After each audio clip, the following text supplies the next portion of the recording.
यहाँ पे एक केस है कि I have seen in some families mother बोलेगी कि पापा जब आएंगे ना उन्हें बताऊंगी मैं, पापा गुस्सा हो जाएंगे, तो one becomes a bad cop, one becomes a good cop.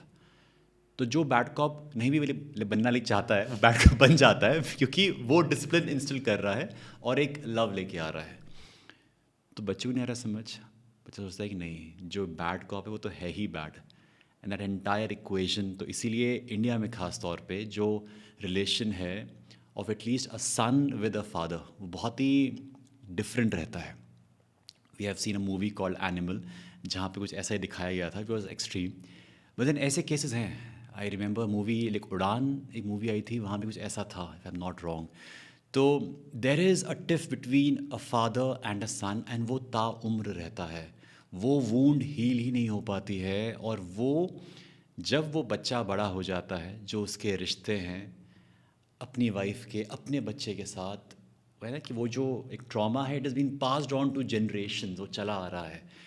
So how do we address this, जहाँ पे फादर और सन का जो बॉन्ड है वो कैसे स्ट्रेंथन किया जाए, क्योंकि फादर बाहर रहता है maximum time nature of work की वजह से, मदर भी रहती हैं, बट ऐसा रहा है इन द पास्ट कि फादर ही बाहर रहते हैं। तो वो कैसे वो टाइम दे सकें, किस तरीके से इक्वेशन को सॉल्व करें?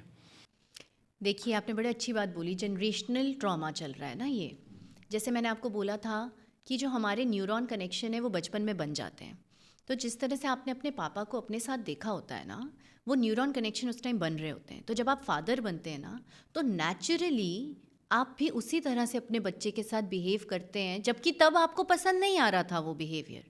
बट बिकॉज वो कनेक्शन ही आपका फाउंडेशन है, तो आप same same tone, same words, same relationship. If you had a closed father, you will also tend to be a closed father. अब इसको चेंज कैसे कर सकते हैं? उसको रिकग्नाइज करके और रियलाइज करके। If you are a father who do not want to do that, then you will have to be a conscious father. How do we become conscious? We see how are patterns are, कि हाँ यार, मेरे पापा मुझे ऐसे बोलते थे इसलिए शायद मैं ऐसे बोल रहा हूँ, शायद ये actually I can do something different over here. So working on those patterns, making mistakes, learning from those mistakes instead of blaming the child कि मैंने तो ये गलती इसलिए करी क्योंकि इसने करा। आपने जो करा आप उसकी रिस्पॉन्सिबिलिटी लीजिए इंस्टेड ऑफ ब्लेमिंग।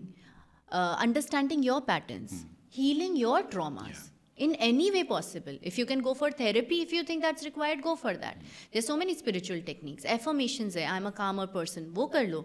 आप अपना मेडिटेशन कर लो। कितने सारे लोग कितनी सी चीज़ों की तरफ जा रहे हैं। If you'll start being conscious and start working on yourself, you can break that trauma.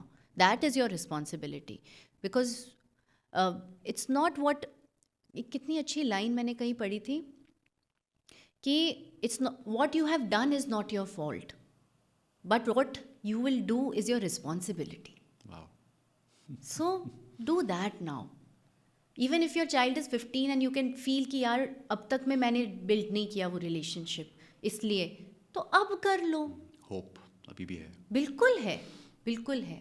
So work on that. And mothers और फैमिली मेम्बर्स, डोंट से पापा आ जाएंगे तो बोलेंगे, वो हम बंद कर सकते हैं, वो क्यों नहीं, है ना? क्योंकि हम वो डर खुद ही डाल रहे हैं ना, फिर वो रिलेशनशिप कैसे बनेगा?